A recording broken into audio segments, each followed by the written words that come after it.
राजनयाचा दुसरा प्रकार म्हणजे गुप्त राजनय आणि प्रकट राजनय. सिक्रेट अँड ओपन डिप्लोमेसी, गुप्त राजनय, सिक्रेट डिप्लोमेसी.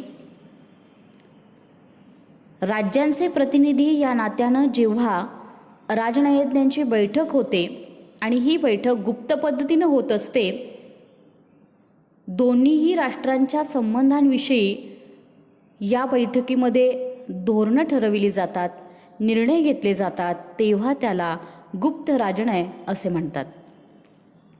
म्हणजेच जुन्या राजनयामध्ये गुप्त पद्धतीनंच राजनैतिक वाटाघाटी पूर्वी होत असत. यापूर्वी पाहिलेला जुना राजनय हा प्रकार. याही प्रकारामध्ये ज्या राजनैतिक वाटाघाटी होत असत त्या गुप्त पद्धतीनेच होत असत. पूर्वीच्या काळी राजे, त्यांचे राजदूत आपली उद्दिष्ट साध्य करण्यासाठी गुप्त पद्धतीने एकमेकांशी तह आणि करार करीत असत. याच्या पाठीमागे महत्त्वाचं कारण ते म्हणजे राष्ट्राची उद्दिष्ट साध्य करणं.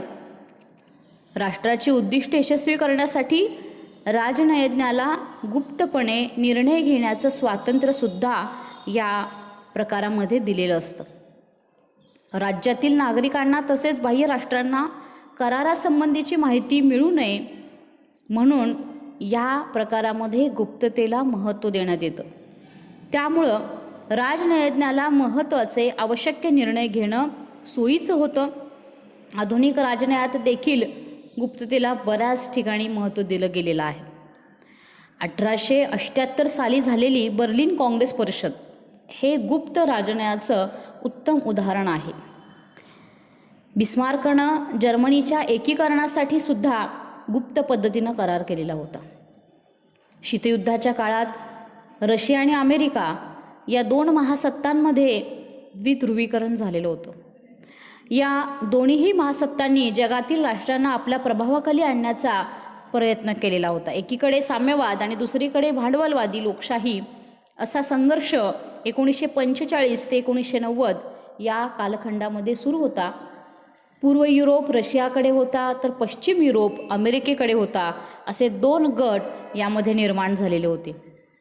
रशिया, अमेरिका या दोन्हीही राष्ट्रांनी जगातील अन्य राष्ट्रांशी मैत्री तह करार करून त्यांना आपल्या आपल्या गटामध्ये खेचण्याचे प्रयत्न केलेले होते. म्हणजेच अनेक राष्ट्रांशी गुप्त पद्धतीनं रशियानं तर अनेक राष्ट्रांशी अमेरिकेनं करार केलेले होते आणि आपल्या बाजूनं या राष्ट्रांना खेचण्याचा प्रयत्न या शीतयुद्धाच्या कालखंडामध्ये या दोन्हीही महासत्तांनी केलेला होता. अशा वेळेला परराष्ट्र धोरणामध्ये आणि राजनैतिक कार्यात गुप्त पद्धतीने निर्णय घेतले गेले. रशियाने Poland, Romania, Hungary, Bulgaria, Yugoslavia, Czechoslovakia, Finland यासारख्या देशांशी राजनैतिक वाटाघाटी करार करून परराष्ट्र संबंध प्रस्थापित केले. रशियानं साम्यवादी आक्रमणास प्रतिबंध करण्याच्या हेतूनं अमेरिकेनं मग नाटो, सिटो, सेंटो असे करार केलेले होते. या दुसऱ्या महायुद्धाच्या दरम्यान शीतयुद्धाच्या कालखंडामध्ये जरी अमेरिका, रशिया यासारख्या राष्ट्रांशी प्रत्यक्षदर्शी काही करार केलेले जरी असले, उदाहरणार्थ अमेरिकेनं केलेला नाटो, सिटो, सेंटो असे करार असतील, रशियाने केलेला वॉर्सा करार असेल, परंतु आधुनिक काळात अमेरिका, रशिया, चीन ही राष्ट्र आपल्या राजनयाद्वारे काही निर्णय हे गुप्त पद्धतीनंच घेत असतात. आधुनिक काळामध्ये राष्ट्रप्रमुखांच्या आणि त्यांच्या राजनयज्ञांच्या वेळोवेळी परिषदा होऊन जे करार, निर्णय होतात ते गुप्त पद्धतीनेच होताना दिसत आहेत. तरीसुद्धा राष्ट्रांमधील सामान्य नागरिकांना ही राजनयाची प्रक्रिया उघडपणे व्हावी असं मात्र वाटतं. दुसरा प्रकार आहे तो म्हणजे प्रकट किंवा खुला राजनय, ओपन डिप्लोमसी. प्रकट राजनय म्हणजे दोन राष्ट्रातील राष्ट्रप्रमुखांची राजनयज्ञांची उघडपणे परिषद बैठक होऊन निर्णय घेणे होय. राजनैतिक प्रक्रियेमध्ये जे करार तह निर्णय होतात त्याची माहिती राष्ट्रातील सर्व नागरिकांना, सर्व विरोधी राजकीय पक्षांना ज्या वेळेला मिळत असते त्यावेळेला तो राजनयाचा प्रकार प्रकट किंवा खुला राजनय म्हणून ओळखला जातो. पूर्वी गुप्त पद्धतीनं राजनयाचा मार्ग स्वीकारला जात असे. राजे रजवाडे ज्यावेळेला एकमेकांशी करार किंवा काही तह करत असत त्यावेळेला ते गुप्त राखले जात होते. परंतु आधुनिक काळात विशेषतः ज्या ज्या राष्ट्रांनी लोकशाही शासन पद्धती स्वीकारलेली आहे त्या राष्ट्रांमध्ये राजनयाचा मार्ग हा खुला करण्यात आलेला आहे. आधुनिक काळामध्ये लोकांना विश्वासात घेऊन, जनतेला विश्वासात घेऊन राजनयिक वाटाघाटी करूनच निर्णय घेतले जातात. त्यामुळं राजकीय करार, निर्णय, ठराव या बाबतीमध्ये जनतेच्या मनात देखील कोणतेही संशय राहत नाही. कारण त्यांना या वाटाघाटी करत असताना कोणत्या राष्ट्रासोबत आणि कोणत्या प्रकारची वाटाघाटी किंवा करार होत आहे याची माहिती अगोदरच माहीत असते. त्यामुळं जनतेच्या मनात देखील याविषयी संभ्रम राहत नाही. पहिल्या महायुद्धानंतर राष्ट्राध्यक्ष वुड्रो विल्सन यांनी आपला 14 कलमी जाहीरनामा हा खुला केलेला होता आणि या तत्वातूनच त्यांनी खुल्या राजनयाचा स्वीकार केलेला होता. ऑर्गन सी असं म्हणतात, कोणत्याही राष्ट्रातील नागरिकांना आपल्या शासनानं राजनयाज्ञामार्फत कोणते करार, कोणते निर्णय घेतले जातात हे जाणून घेण्याचा अधिकार असतो. जनतेचा पैसा हा जनहितासाठीच खर्च होण्यासाठी शासन काय निर्णय घेतं, कोणते धोरण ठरवतं याची माहिती करून घेण्याचा अधिकार हा जनतेला आहे. तेव्हा प्रकट राजनयाचा मार्ग स्वीकारला तरच हा अधिकार जनतेला उपभोगता येतो, अन्यथा तो उपभोगता येत नाही. गुप्त राजनयामुळं जनतेच्या मनामध्ये अविश्वास, संशय निर्माण होण्याचा धोका असतो आणि त्यामुळं काय होतं, तणाव, शासनाविरोधी तणाव, संघर्ष, युद्ध होण्याचा धोका असतो. या उलट जर उघड किंवा प्रकट राजनय याचा वापर केला तर या प्रकट राजनयिक निर्णयामुळं राष्ट्रांमधील तणाव, संघर्ष कमी होऊन शांततेचे, राष्ट्रहिताचे वातावरण तयार होऊ शकते. थोडक्यात काय तर जनतेचा विश्वास संपादन करायचा असेल तर प्रकट राजनयाचाच मार्ग अधिक योग्य होय. प्रकट राजनयाचा अर्थ काय तर 2 राष्ट्रांमध्ये चालू असणाऱ्या वाटाघाटी, करार, चर्चा, तह याची माहिती जनतेला असणं, याविषयीचा सर्व जाहीरनामा, याविषयीची सर्व इत्थंभूत माहिती ही त्या राष्ट्रातील, दोन्ही राष्ट्रातील नागरिकांपर्यंत पोहोचविणं, कोणत्या स्वरूपाच्या वाटाघाटी होत आहेत, कोणत्या स्वरूपाचा करार होतोय याची माहिती प्रसारमाध्यमांपर्यंत पोहोचविणं याला प्रकट राजनय असं म्हणतात. उदाहरणार्थ बांगलादेशाच्या निर्मितीच्या वेळेला भारतीय जनतेचा विश्वास संपादन करण्यासाठी शासनानं प्रकट राजनयाचा मार्ग स्वीकारलेला होता. प्रकट राजनयामध्ये देखील काही अडथळे आहेत. प्रकट राजनय हा प्रकार एखाद्या राष्ट्रानं स्वीकारला असेल राजनयिक प्रक्रियेसाठी तर त्याहीमध्ये काही अडथळे असतात. उदाहरणार्थ राजनयाची निर्णय घेण्याची प्रक्रिया खुली ठेवणं किंवा गुप्त ठेवणं योग्य असा ज्या वेळेला विवाद सुरू होतो त्यावेळेला राजनय गुप्त ठेवणं हे उघड प्रकटीकरणापेक्षा निश्चितच योग्य आहे असं काहींचं मत होतं. कारण राष्ट्रहिताच्या राजनयिक वाटाघाटी जनतेपुढे ठेवणं बऱ्याचदा योग्य होत नाही.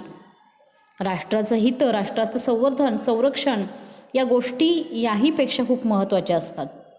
सामान्य जनतेला राज्य शासनानं घेतलेले निर्णय, केलेले करार याविषयी फारसा रस नसतो. कारण जनता ही, सर्वसामान्य जनता ही देशाच्याच नव्हे तर राष्ट्राच्या, राज्याच्या राजकारणात देखील सहभागी होण्यास फारशी उत्सुक नसते.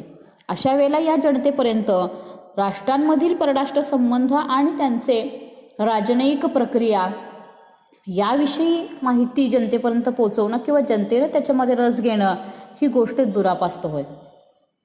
त्यामुळं जनतेला याविषयी फारसं स्वारस्य नसतं.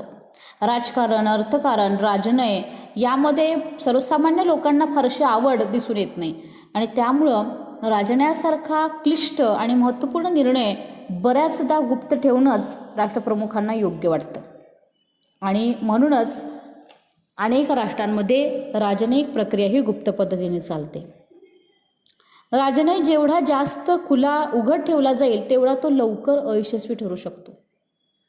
कारण प्रकट राजनयाद्वारे जेव्हा राष्ट्रे तह करार करतात तेव्हा ती त्या कराराशी बांधील आणि प्रामाणिक असतात, परंतु नंतर ती राष्ट्र त्या करारांचं पालन करत नाहीत. उदाहरणार्थ 1928 साली पॅरिस संधीवर सर्व राज्यांनी म्हणजेच पॅरिस कराराच्या जाहीरनाम्यावर सर्व राज्यांनी सह्या दिल्या होत्या आणि यापुढं युद्ध होणार नाहीत असं ठरवलेलं होतं. परंतु पुढे जाऊन याच पॅरिस कराराचं कोणीही पालन केलं नाही. दुसऱ्या महायुद्धानंतर शीतयुद्धाच्या काळामध्ये अमेरिका आणि रशिया या दोन महासत्तांमध्ये गुप्त राजनयामुळं बऱ्याचदा संशयाचं आणि अविश्वासाचंच वातावरण निर्माण झालं आणि मग त्यांना पुढे जाऊन नाटो, सिटो, सेंटो, वॉर्सा असे लष्करी करार यांनी एकमेकांच्या मध्ये केले. या करारामध्ये जगातील बहुतेक सर्वच राष्ट्र ही कोणत्या ना कोणत्या स्वरूपामध्ये समाविष्ट झाली होती. परंतु हळूहळू पुढे याच राष्ट्रांनी या लष्करी करारातून आपलं अंग काढून घेण्यास सुरुवात केली. काही राष्ट्र अलिप्त राष्ट्रांच्या चळवळीमध्ये सामील झाली. भारतानं देखील अलिप्त राष्ट्र चळवळीमध्ये सामील होणं हे योग्य ठरवलं. राष्ट्राच्या चळवळीमध्ये सामील होऊन या लष्करी करारांना बाजूला ठेवलं गेलं. लोकशाही शासन पद्धतीमध्ये या प्रकट राजनयाचा मार्ग बऱ्याचदा स्वीकारणं कठीण असतं, कारण परराष्ट्र धोरणासंबंधीच्या अशा काही बाबी असतात की ज्या जनतेपुढे ठेवणं हे अशक्य असतं. कारण याची चुणूक, याची जाणीव शत्रू राष्ट्राला झाली तर त्याचा गैरफायदा घेण्याचा धोका यामध्ये अधिक असतो. राष्ट्राच्या संरक्षणाच्या आणि हिताच्या दृष्टीनं काही महत्त्वाचे विषय हे गुप्तच ठेवणं आवश्यक असतं. राजनयिक वाटाघाटी करणे ही कला आहे आणि राजनयज्ञ ही कला आपल्या अनुभवातून, आपल्या बुद्धिकौशल्यानं जोपासत असतो आणि निर्णय घेत असतो. सामान्य जनतेला असे क्लिष्ट विषय सांगणं आणि त्यांचं मत विचारात घेणं हे खूप अवघड असतं आणि याच्यामध्ये वेळही खूप लागण्याची शक्यता असते. जर एखादा निर्णय त्वरित घ्यावयाचा असेल तर अशा वेळेला प्रकट राजनयाचा मार्ग स्वीकारणं चुकीचं आहे. बऱ्याचदा राजनयाच्या प्रकटीकरणावर लोकमताचा दबाव येण्याचा देखील धोका असतो. तेव्हा राजनयज्ञाला राष्ट्रीय हितसंबंधाचा आणि परराष्ट्र नीतीचा विचार करून गुप्त पद्धतीनेच राजनयिक वाटाघाटी या कराव्या लागतात. तरी पण प्रकट राजनयामध्ये गुप्तता ही फार काळ टिकून राहू शकत नाही, कारण राष्ट्रप्रमुखांना महत्त्वाचे निर्णय, महत्त्वाची धोरणे जनतेपुढेही ठेवावीच लागतात. त्यामुळे ज्या ज्या राष्ट्रांनी प्रकट राजनयाचा मार्ग स्वीकारलेला आहे त्यांना काही निर्णय गुप्त तर बरेचसे निर्णय हे प्रकट धोरणाद्वारे जनतेपुढे मांडावेच लागतात.